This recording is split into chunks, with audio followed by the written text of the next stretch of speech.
Olá, turma, tudo bem? Boa tarde.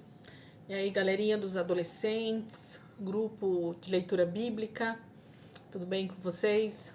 Vamos lá para mais um dia, né?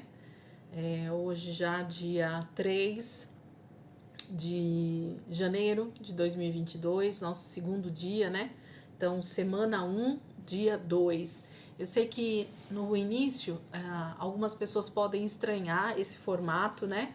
Do nosso planner, do nosso planejamento de leitura, porque ele tá por semana, né? Então, esse planejamento que a gente escolheu acabou ficando por semana. Então, eu sei que no início vai confundir um pouquinho, mas vamos junto aqui, vocês vão conseguir. Depois acostuma e a gente vai seguindo. Então, cada uma das folhas vai estar semana 1, do dia 1 até o dia 7, semana 2, do dia 1 até o dia 7. Então, não é por data, né? E sim por semanas do ano. Então, a gente vai seguindo aquele calendário que eu mandei para vocês colorido também, que tá ali por semana, né? No cantinho tá escrito a semana. Então, fica mais fácil. Então, hoje, dia 3 de janeiro, a gente vai ler do capítulo 4 ao capítulo 7 de Gênesis, né? Então, a gente tá aí dentro do livro de Gênesis. E ontem a gente fez do 1 ao 3, hoje a gente vai fazer do 4 ao 7. Vamos orar?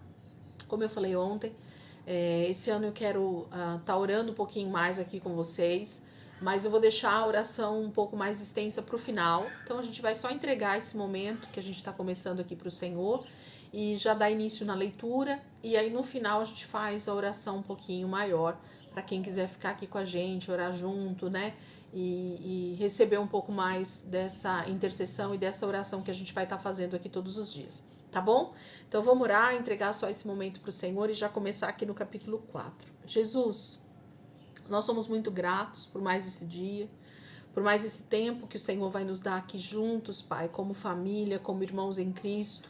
Nós queremos te dizer, Jesus, que nós somos muito, muito felizes por aquilo que o Senhor já tem começado nesse ano de 2023. Nós estamos somente no segundo dia, Pai, mas eu sei que o Senhor já está construindo algo em nós poderoso. E nós queremos te entregar esse momento, pedir que a nossa mente, o nosso coração esteja totalmente voltado aqui para a palavra.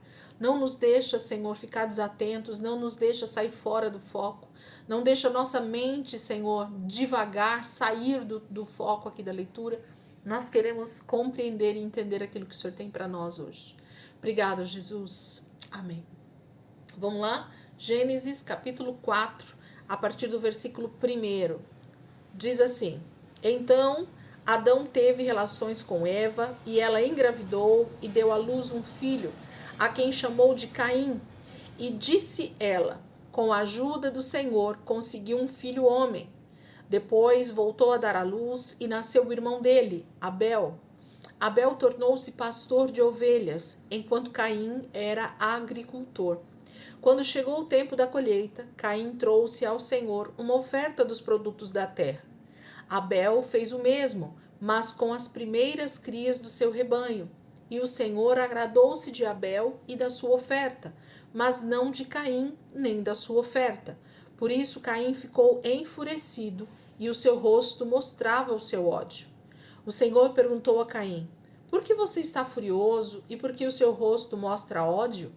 Se você fizer o que é certo, não será aceito. Mas se você agir mal e não obedecer, saiba que o pecado está à sua espera.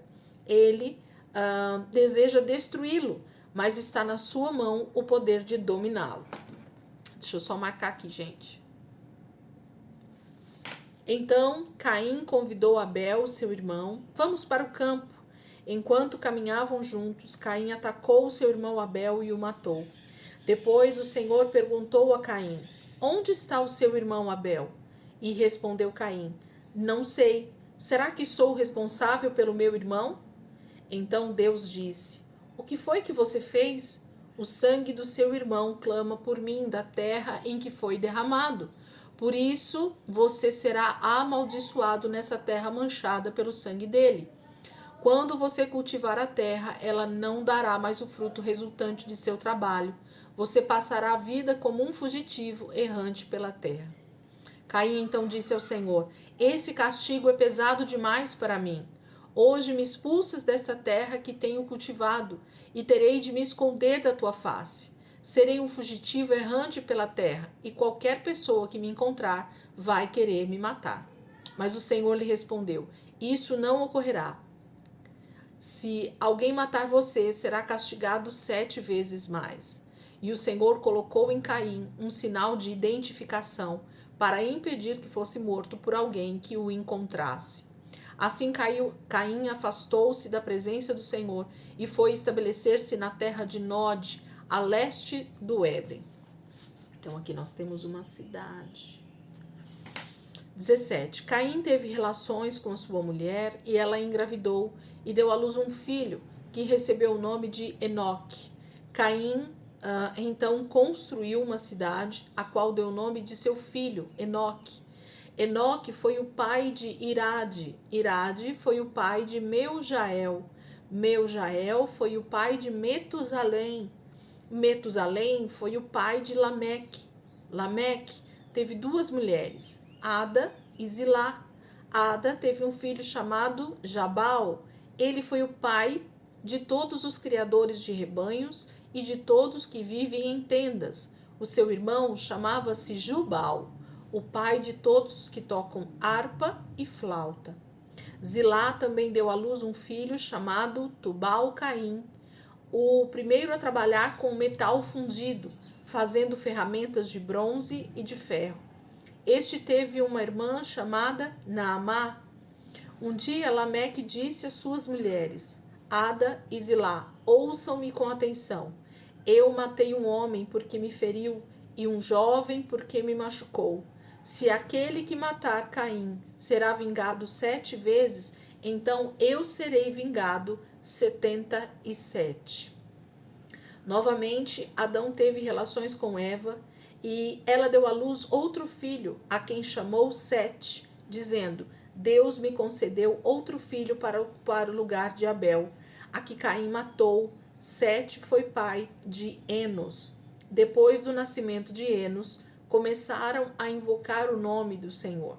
Então, capítulo 4, né, terminamos aqui com esse versículo dizendo que a partir do nascimento do primeiro filho, né, de Sete, Enos, começou-se a invocar o nome do Senhor. Então, muito provavelmente, até esse momento, não havia, né, mais a invocação do nome do Senhor. Mas aqui, com o nascimento do primeiro filho de Sete, do terceiro filho de Adão e Eva, né, que ela diz que foi dado no lugar de Abel, que Caim matou, então volta-se a invocar, volta-se a clamar, volta a chamar pelo nome do Senhor. É isso que está dizendo. Mas eu queria frisar um outro versículo com vocês aqui. O versículo 6, né, que a gente leu do capítulo 4. Olha só, o Senhor perguntou a Caim: por que você está furioso e por que o seu rosto mostra ódio? Se você fizer o que é certo, não será aceito, mas se você agir mal e não obedecer, saiba que o pecado está à sua espera. Ele deseja destruí-lo, mas está na sua mão o poder de dominá-lo. Então, nesse momento aqui, o próprio Deus, né, vem novamente ter comunhão com Caim, Abel e Caim, e nesse momento especificamente com Caim, Deus fala com ele a respeito desse desejo dele, dessa fúria que ele está por causa do seu irmão, da oferta, né, de Abel que foi aceita e da dele não. Aqui nós temos muitas coisas para falar sobre essa questão das duas ofertas, mas não é o caso da nossa leitura aqui. Eu queria só que você prestasse atenção de que Deus fala para Caim que ele tem o poder de dominar o pecado que está querendo chegar até ele, né? Ele vai em seguida matar o irmão. Caim vai matar Abel, mas Deus, minutos antes, conversa com Caim e diz para Caim que ele tinha o poder de dominar essa fúria, de dominar esse pecado que ele ia cometer. Então, eu quero dizer para mim e para vocês, gente, que está em nós, que temos a habitação do Espírito Santo, está em nós o poder de dominar todo e qualquer pecado. Então, se você peca, é porque realmente você deixou que aquele desejo frutificasse dentro de você, que desse realmente maior vazão, que fosse mais longe do que deveria. Porque se nós, então, ao sentirmos o desejo de fazer algo que nós sabemos que não vai agradar ao Senhor, se nós, então, dominarmos aquilo e dissermos, não, eu não vou obedecer essa voz do diabo, da desobediência, mas eu vou ouvir a voz do meu Deus, do meu Senhor, e obedecer ao Senhor, não tenho dúvidas que Deus vai te fortalecer para que você não peque. Nós temos o Espírito Santo e é Ele quem nos ajuda a não cair em tentação. Tentados seremos sempre, porque o pecado infelizmente ainda está no mundo e nós estamos aqui e nós estamos expostos a isso, ok? Capítulo 5, gente, vamos lá. Capítulo 5, versículo 1. Esta é a lista dos descendentes de Adão. Deus criou o ser humano à sua imagem, Deus criou o ser humano à sua semelhança. Homem e mulher os criou e os abençoou. Desde o dia em que foram criados, Deus os chamou de humanos. Adão tinha 130 anos quando seu filho Sete nasceu. Um filho que era conforme a sua imagem. A página grudou. E semelhança. Depois do nascimento de Sete, Adão viveu mais 800 anos e teve filhos e filhas. Viveu ao todo 930 anos e morreu.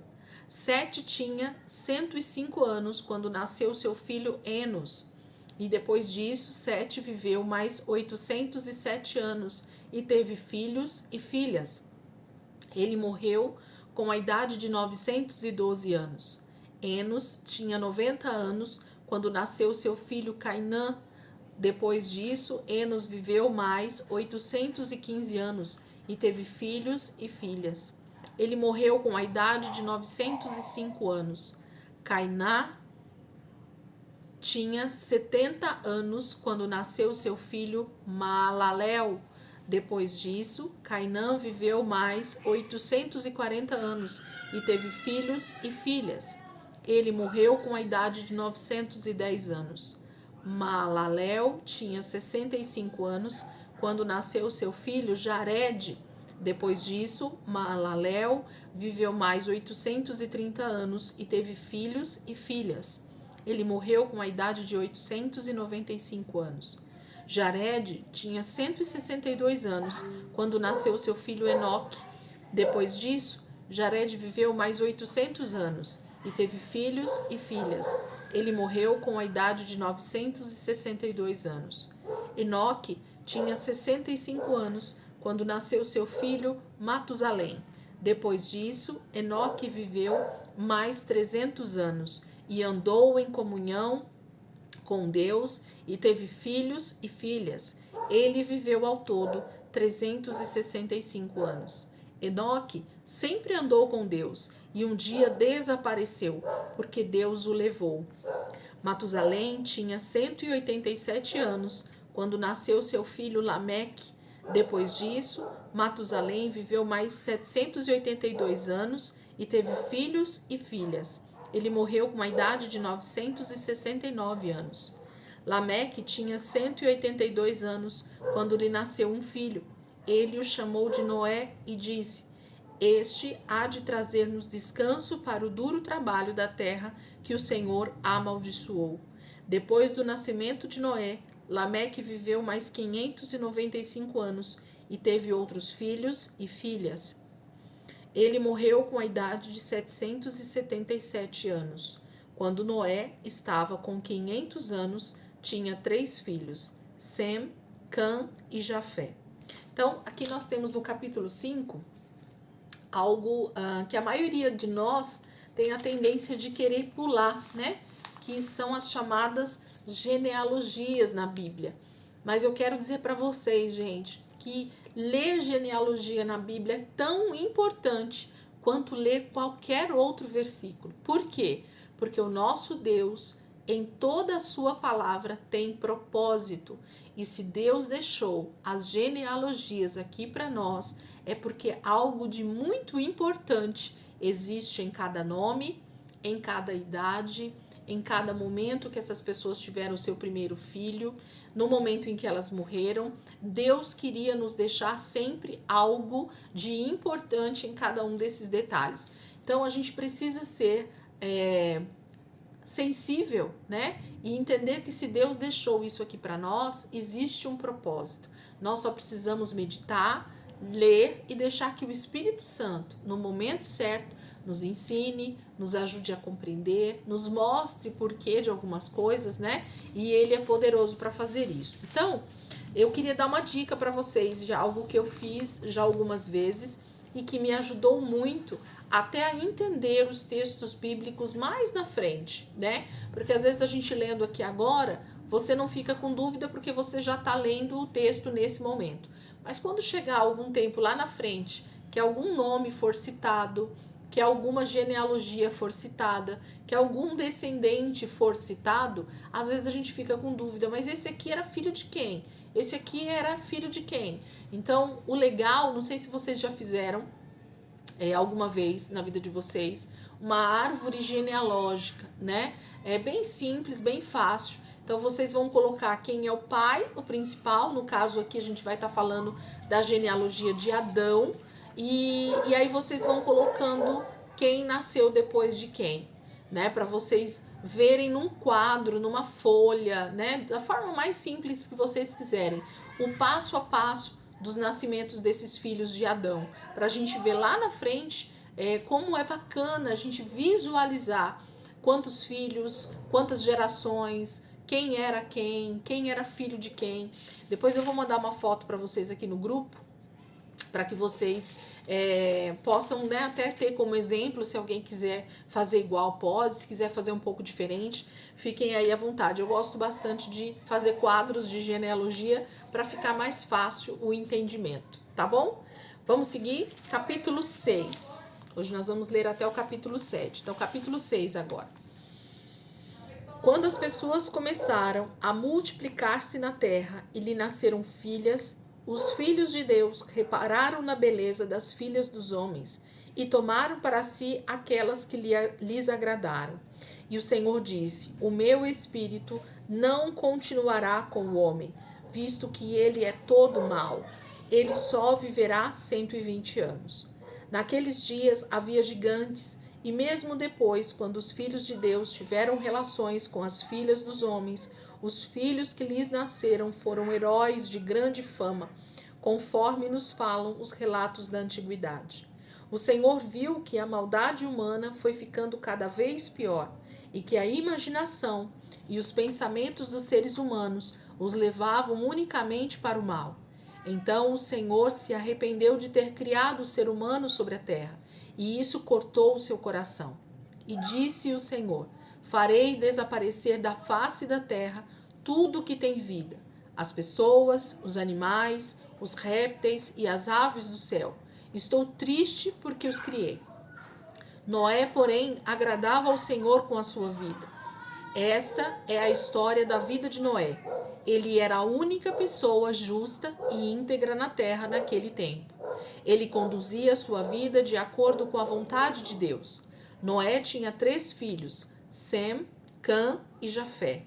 A violência dominava a terra. Aos olhos de Deus, a terra estava completamente corrompida. Ao ver essa corrupção, e como toda a raça humana tinha se deixado arrastar para a depravação e o vício, Deus disse a Noé: decidi acabar com todos os seres humanos, porque a terra está cheia de crime e de perversão por causa deles. Eu os destruirei juntamente com a terra. Faça uma embarcação com madeira de cipreste, com vários compartimentos no seu interior, e revista-a de piche por dentro e por fora. Estas são as medidas da embarcação que você vai construir: 150 metros de comprimento, 25 metros de largura e 15 metros de altura. Faça-lhe um teto com uma abertura de meio metro entre o teto e o corpo da arca. No interior haverá 3 andares e uma porta lateral. Faça isso, porque vou cobrir toda a terra com água por meio de um dilúvio, para destruir toda criatura viva debaixo dos céus. Tudo o que houver na terra morrerá, mas prometo fazer uma aliança com você, e você entrará nessa embarcação com sua mulher, seus filhos e suas respectivas mulheres. De todos os animais existentes, faça entrar um casal, macho e fêmea, na embarcação para que sobrevivam com você. De cada espécie de aves, de quadrúpedes e até do menor animal que rasteja pelo solo, virá um casal a você para que sejam conservados vivos. Armazene também toda espécie de comida para o seu sustento e o sustento dos animais. Noé fez tudo conforme Deus lhe tinha ordenado. Então aqui a gente começa o capítulo 6, né? Deus mostrando a sua tristeza, né? A sua angústia por perceber que o ser humano que ele havia criado tão perfeito, a sua imagem e a sua semelhança, agora estava totalmente corrompido, depravado, estava totalmente contrário à sua imagem e à sua semelhança. Os pensamentos e as atitudes do ser humano era sempre para o mal, né? Então, isso é o que a palavra está dizendo aqui para nós. E aí o Senhor fala com um homem chamado Noé, que muitos de vocês já conhecem a história, né? Fala desse homem que nesse momento a Bíblia chama ele como justo e íntegro. Era o único homem justo e íntegro nesse momento. E por isso então Deus escolhe, chama Noé para que Noé então faça essa arca, essa embarcação para salvar a vida dele, da sua família, dos seus filhos e das suas noras, para que através deles Deus pudesse reconstruir, repovoar a terra novamente. Então nós temos aí algumas pessoas que vão ser salvas através dessa arca e também os animais que o Senhor pediu para Noé colocar dentro da arca. Vamos para o capítulo 7. Capítulo 7 é o nosso último texto de hoje, ok? Capítulo 7, versículo 1. Gente, será que tá muito barulho? Deixa eu ver se eu fecho aqui. Espera um minutinho.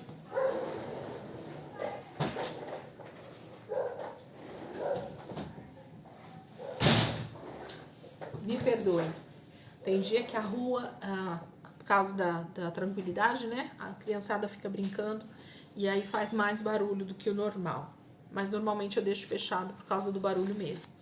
Capítulo 7, vamos lá. Finalmente chegou o dia em que o Senhor disse a Noé: entra na embarcação com toda a sua família, porque de toda a humanidade você é o único justo que encontrei. Leve para dentro da embarcação 7 casais de cada espécie de animal puro, macho e fêmea, e um casal de cada espécie de animal impuro, macho e fêmea. Leve também 7 casais de aves de cada espécie. Assim se poderá manter viva cada espécie após o dilúvio. Daqui a uma semana vou fazer chover sobre a terra durante 40 dias e 40 noites, e tudo quanto criei com vida morrerá. Noé fez tudo conforme o Senhor lhe tinha ordenado. Noé tinha 600 anos de idade quando as águas do dilúvio vieram sobre a terra. Ele, seus filhos, sua mulher e as noras entraram na embarcação para escaparem das águas do dilúvio. Com eles entraram toda a espécie de vida animal, puros e impuros, os que rastejavam pelo chão e as aves. Entraram com Noé na embarcação em pares, macho e fêmea, tal como Deus havia ordenado. Passados 7 dias, as águas do dilúvio inundaram a terra.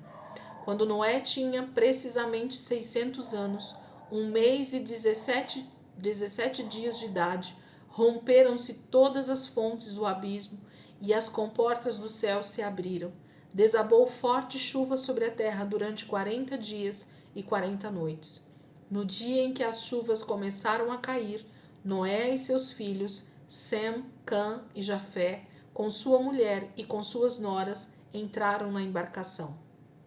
Entraram também todos os animais de acordo com as suas espécies, animais domésticos, animais selvagens, todos os demais seres vivos que rastejam pelo chão e todas as criaturas com asas, todas as aves e os outros animais que voam, pares de todas as espécies, vivas, vieram a Noé e entraram na embarcação. Os animais que entraram eram um macho e uma fêmea de cada ser vivo, tudo como Deus tinha ordenado a Noé. Depois o Senhor fechou a porta. O dilúvio durou 40 dias e as águas aumentaram e levantaram a embarcação acima da terra. O nível das águas foi subindo cada vez mais, cobrindo a terra, e a embarcação flutuava na superfície das águas. As águas aumentaram tanto que cobriram até as montanhas mais altas existentes debaixo do céu, chegando a quase 7 metros acima dos picos. Todos os seres vivos existentes na terra morreram. As aves, os animais domésticos, os animais selvagens, todas as pequenas criaturas que povoam a terra e todo ser humano. Tudo o que havia na terra seca e que respirava morreu. Assim foram destruídos todos os seres vivos que existiam na terra, tanto os seres humanos quanto os animais grandes e os animais pequenos que rastejam pelo chão, e as aves do céu foram extintos da terra. Apenas Noé e os que estavam com ele na embarcação sobreviveram. E as águas cobriram a terra por 150 dias. Então, nós temos aqui no capítulo 7 o relato, trecho a trecho, de como foi que aconteceu o dilúvio. Como o Senhor havia dito a Noé, assim aconteceu. Então, com detalhes, o autor de Gênesis, né, que nós sabemos que foi Moisés, ele está aqui contando para nós, inspirado pelo Espírito Santo, como foi que aconteceu. Até bom ter lembrado disso. Vou dar aqui um pequeno pano de fundo, né, pra gente. Os 5 primeiros livros da Bíblia, né, Gênesis, Êxodo, Números, Levítico e Deuteronômio, eles são os chamados livros do Pentateuco. Então, são os 5 primeiros. Pentateuco é porque é 5, né? Pentateuco. Então, são os 5 primeiros livros da Bíblia. Eles foram escritos por Moisés. Isso são os historiadores, os teólogos, que identificaram que esses escritos vieram através de Moisés. E então, tudo que a gente está lendo aqui, principalmente no livro de Gênesis, são relatos que Moisés vai escrever muitos milênios à frente. Então, no tempo em que isso aconteceu, Moisés ainda não estava vivo, Moisés ainda não tinha nascido, né? E o Senhor já estava desenvolvendo a história da humanidade. Quando Moisés começa a escrever, porque Deus inspira Moisés a escrever, o próprio Deus então dá a Moisés esses relatos para que ele coloque no papel, para que a gente tivesse acesso a esses escritos. Até então, tudo isso era passado de pai para filho através do oral, né? O pai contava para o filho o que tinha acontecido, como Deus havia feito as coisas. Só a partir de Moisés é que a gente então tem essas coisas escritas em pedras, né? Em tábuas ali com argila. Era a forma que eles escreviam naquele tempo, ok? Então Moisés está contando para nós aqui o relato sobre o dilúvio. E ele está contando então que toda a terra foi coberta por águas, que o próprio Senhor então derramou chuva muito grande, né, inundação, e as águas, o último versículo do capítulo 7, e as águas cobriram a terra por 150 dias. Então a gente tem um total, se a gente for calcular aqui, de tempo entre o fechamento da arca, o tempo em que Deus derrama a chuva e mais o tempo que demorou para abrir, a conta fica quase que em um ano, gente. Então não foram só os 40 dias de chuva, tiveram os tempos um pouquinho antes, depois o tempo da chuva, depois o tempo que nós vamos ver a partir do capítulo 8 que Noé aguarda a chuva baixar para que depois ele consiga então sair da arca com a sua família e com os animais. Então isso dura em torno aí de quase um ano, 360 dias. Nós vamos ver isso depois, tá? Então fica aí uma reflexão para nós sobre as genealogias. Se vocês puderem fazer, eu vou deixar uma fotinho aí para vocês depois. Façam isso. E em nome de Jesus, vocês vão ver como vai ficar até mais fácil para fazer a leitura, vocês vão compreender alguns nomes aqui, fica bem mais prático. Eu gosto muito e por isso recomendo para vocês fazerem aí os quadrinhos, né, da genealogia aí de Adão, para vocês perceberem o que aconteceu até aqui, ok? Então, quem quiser fazer só a leitura, Deus abençoe, que vocês possam aí desfrutar, né, dessa leitura junto com a gente. Aí tem sido já muito bom esses 2 dias, e eu creio que esse ano de 2023 vai ser bênção demais para todos nós, tá bom? Então agora nós vamos orar um pouquinho. Eu queria orar um outro salmo hoje, tá? Ontem nós fizemos o salmo 1 e hoje eu queria orar um outro salmo. Esse ano, gente, eu tenho assim me dedicado a compreender um pouco mais sobre a oração, sobre essa disciplina espiritual tão importante na vida do cristão. Deus instituiu a oração para que nós então tivéssemos comunhão com Ele. E eu creio que isso tem um poder sobrenatural mesmo em todos os aspectos da nossa vida, porque foi o próprio Deus que deixou. E um dos livros, né, mais recheados de oração para nós, baseados na palavra, porque a melhor oração é aquela que a gente ora a própria palavra, é o livro de Salmos, né? Então, Davi realmente era um homem extremamente inspirado por Deus para colocar orações ali em canções, em pequenos trechos mesmo, que ele deixa para nós ali no livro de Salmos, e a gente então pode orar isso, porque é uma oração que realmente o próprio Deus inspira Davi a escrever para nós. Então nós podemos desfrutar disso. Hoje eu quero orar então com vocês um texto um pouquinho maior, que está lá em Salmo 139. Nós vamos ler do versículo 1 até o versículo 24. Na verdade, nós vamos ler e nós vamos orar ao mesmo tempo, né? Enquanto a gente está recitando, enquanto a gente está falando, a gente está orando. Então eu queria que você também levantasse a sua voz aí, se você puder, né? Se você não puder, tudo bem, você ouça, mas se você puder orar comigo também, né? Falando aí em voz alta, eu creio que vai ser bênção aí para a tua vida também, tá bom? Salmo 139, a partir do versículo 1 até o versículo 24. Diz assim: Ó Senhor, tu me sondas e me conheces. Sabes quando me sento e quando me levanto.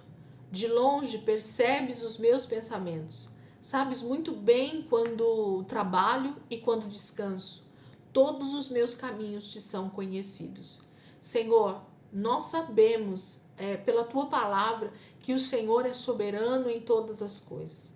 Nós sabemos, Senhor, que a tua palavra diz que o Senhor nos conhece no mais profundo da nossa vida. O Senhor nos conhece, Pai. O Senhor sonda, o Senhor entra no mais profundo do nosso coração, do nosso ser, da nossa vida. E o Senhor então nos sonda, o Senhor nos conhece. O Senhor entra no mais profundo do nosso ser para compreender os nossos pensamentos, as nossas vontades, os nossos pecados, Senhor, que muitas vezes estão ali escondidos. E nós queremos que a luz do Senhor, Pai, entre nesses lugares onde só o Senhor pode sondar. Antes mesmo que uma palavra me chegue à língua, tu já conheces inteiramente, ó Senhor. Tu me cercas por trás e pela frente, e pões a tua mão sobre mim. Tal conhecimento é maravilhoso demais para mim, é tão elevado que não posso atingir. Senhor, a soberania da maneira como o Senhor é grande, é terrível, é maravilhoso. A palavra de Deus diz aqui, o salmista está dizendo que tal conhecimento é maravilhoso demais para ele. Porque como é que o Senhor consegue conhecer cada um de nós, por dentro e por fora? Como o Senhor pode saber, mesmo antes da palavra chegar na minha boca, mesmo antes dos meus pensamentos serem, na verdade, processados e virarem palavras, o Senhor já sabe. Mas o Senhor é aquele que sonda de verdade, Pai, o mais profundo do ser humano. O Senhor nos criou, nos conhece toda a nossa essência, tudo que nós somos, tudo que desejamos, tudo que ansiamos, todos os nossos medos, todos os nossos anseios, tudo que nós vamos colocar, Pai, da boca para fora, o Senhor já conhece mesmo antes de chegar na minha boca. Para onde poderei eu escapar do teu Espírito? Para onde poderia fugir da tua presença? Se eu subir aos céus, lá estás. Se eu fizer a minha cama na sepultura, também lá estás. Senhor, não existe lugar. Não existe lugar, Senhor. Não existe lugar para onde nós podemos fugir do teu Espírito. Não existe lugar, Senhor, onde nós podemos fugir da tua presença. Senhor, onde quer que o ser humano esteja, onde quer que eu esteja, Pai, o Senhor ali vai estar me vendo. Não há nada oculto ao Senhor, não há nada que eu possa fazer escondido, Senhor. Não há nada que eu possa fazer que o Senhor não está vendo. Então, nos ensina, Senhor, a temer mais a Ti do que ao homem. Nos ensina a temer mais o Senhor, Pai, do que ao ser humano, do que as autoridades, do que as pessoas que estão ao nosso redor. Nós não queremos, Pai, pecar. Não é porque o homem vai ver, não é porque as pessoas vão saber, não é porque eu vou me envergonhar diante da sociedade, mas nós não queremos pecar. Eu não quero pecar, Senhor, porque eu sei que o Senhor está vendo. Eu sei que eu entristeço o teu Espírito, eu sei que eu entristeço ao Senhor, e é por isso que nós queremos estar santos e separados todos os dias, Pai. Nos ajuda durante esse ano de 2023, Senhor, a compreender que onde quer que nós estejamos, onde quer que nós nos encontremos, Pai, na nossa casa, no nosso trabalho, no nosso escondido, no nosso secreto, na rua, Senhor, onde quer que eu esteja, Senhor, os teus olhos estão contemplando a minha vida. O Senhor, nada é escondido para o Senhor, nada é oculto para o Senhor, tudo o Senhor está vendo. Se eu subir com as asas da alvorada e morar na extremidade do mar, mesmo ali a tua mão direita me guiará, a tua mão direita me susterá. Até mesmo se eu disser, certamente as trevas me esconderão, e a luz se tornará noite ao meu redor, nem mesmo as trevas serão escuras para ti. A noite brilhará como dia, pois para ti as trevas são como luz. Porque criaste o íntimo do meu ser, teceste-me no ventre de minha mãe. Senhor, quando o salmista estava escrevendo isso, Pai, a convicção que ele tinha é a mesma que eu preciso ter, Senhor. É a mesma que nós precisamos ter, Jesus, de que não há nenhum lugar escondido, não há nenhum lugar escuro, não há nada que nós possamos fazer que achemos que vai estar nas trevas, que não haja luz do Senhor para ver isso. O Senhor é a verdadeira luz. As trevas, elas estremecem diante da tua presença, Senhor. Então não há trevas para ti. Não há onde, Senhor, eu possa me esconder de ti. Não há onde, Senhor, eu possa me esconder do Senhor. Eu te louvo porque me fizeste de um modo terrível e maravilhoso. As tuas obras são maravilhosas. Disso tenho plena certeza. Os meus ossos não estão escondidos de ti. Quando em secreto fui formado, quando fui entretecido nas profundezas da terra, os teus olhos viram o meu embrião.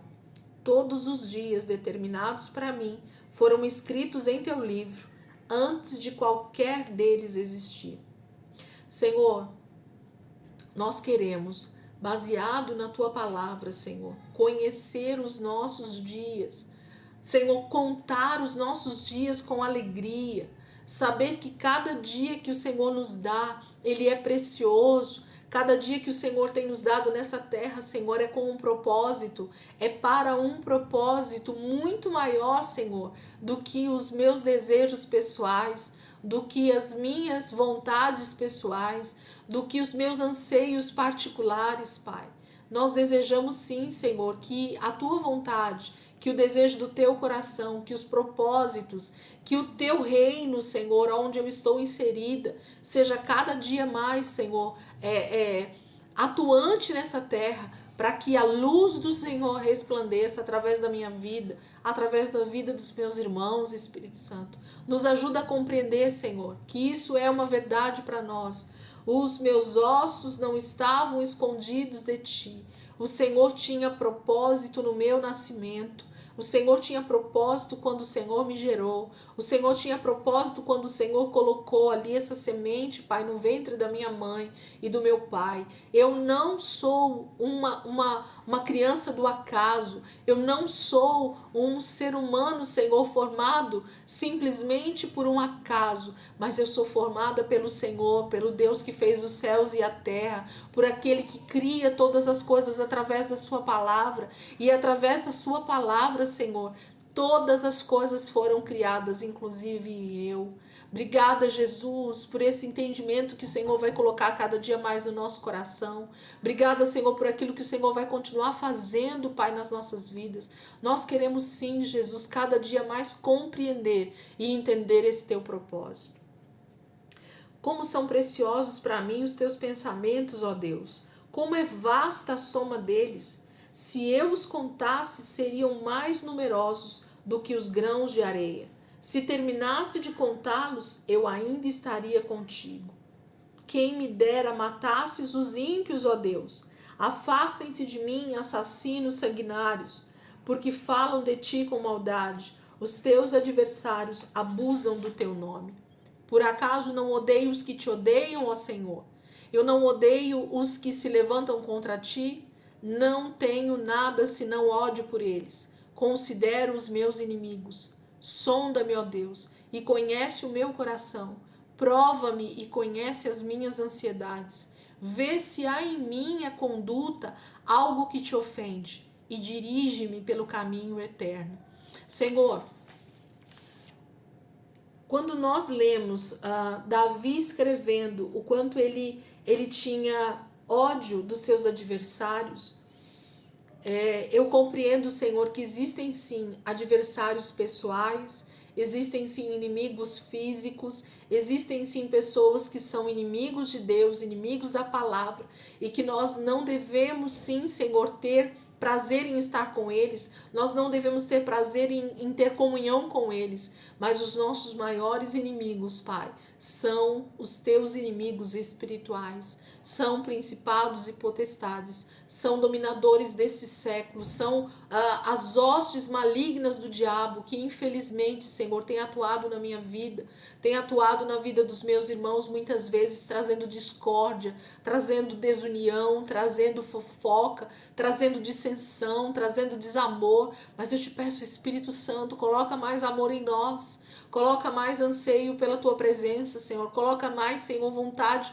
pela tua palavra, coloque em nós mais desejo de estar com o Senhor. Nós precisamos, Pai, que a tua palavra seja viva e eficaz cada dia mais em nós. Por isso nós dizemos: sonda-me, sonda-me, Senhor, vai no mais profundo do meu coração, Senhor, e conhece o meu coração. Prova-me e conhece as minhas ansiedades. Vê se há em minha conduta algo que te ofende e dirige-me pelo caminho eterno. Senhor, nós queremos ser dirigidos por esse caminho eterno. Nós queremos ser dirigidos, Senhor, por esse caminho eterno. Obrigada, Jesus. Nos leva a te conhecer. Nos leva a te conhecer, Senhor, cada dia mais, através da tua palavra. Que a tua palavra seja viva cada dia mais dentro de nós, Senhor. Sondando, limpando, Senhor, trazendo luz aonde ainda há trevas em nós, trazendo, Senhor, discernimento onde precisa ter discernimento, Espírito Santo. Eu te louvo, Senhor, e te agradeço por tudo que o Senhor tem feito na minha vida, Pai. Eu te louvo, Senhor, e te agradeço em nome de Jesus, em nome de Jesus, em nome de Jesus. Amém. Queridos, glória a Deus. Esses momentos de oração, eles em alguns dias serão maiores, em alguns dias serão menores, mas eu quero te dizer que no período da leitura, você tem total liberdade para estar conosco, fazendo a leitura. E se você não quiser ficar no período da oração, fique à vontade para já desligar o vídeo, né? Para não participar, tenha liberdade no Senhor. Eu decidi fazer isso porque eu quero incentivar você que está aqui comigo, assistindo, vendo esses vídeos no YouTube, ouvindo a leitura bíblica, né? Porque tem muita gente que tem dificuldade com a leitura. Eu quero te incentivar esse ano a orar um pouco mais também. E orar fala primeiramente da própria palavra. A palavra de Deus, ela está recheada de orações para nós fazermos. Orações são exatamente a expressão do coração de Deus para o nosso coração e vice-versa, do nosso coração também para o coração de Deus. Então, que nós possamos colocar a nossa boca para dizer, para falar aquilo que a palavra de Deus pede para nós profetizarmos. Que a vida de Deus flua de nós através da nossa oração também, quando nós oramos a palavra. Então, vão ter dias que eu vou orar a palavra, vão ter dias que eu vou fazer oração quase que espontânea, né, sem precisar do uso da palavra, mas na maioria das vezes eu quero usar a própria palavra. Nós vamos usar os salmos, nós vamos usar as orações dos apóstolos, nós vamos usar as orações dos profetas, nós vamos usar as orações de homens e mulheres que deixaram para nós aqui algum legado dentro da palavra, inspirados pelo próprio Espírito Santo. É isso que nós precisamos fazer. Eu quero me encher da palavra e eu sei que você também deseja se encher da palavra. Então, que essa noite, que esse dia, né, possa ser abençoado aí na tua vida, que o Senhor possa te encher com essa palavra, te encher com esse poder do Espírito Santo cada dia mais, para que você abra a sua boca para profetizar a vontade de Deus para você. Amém? Deus abençoe a tua vida e em nome de Jesus amanhã, se Deus quiser, a gente está aqui de volta para continuar gravando para a glória do Senhor. Amém? Deus abençoe.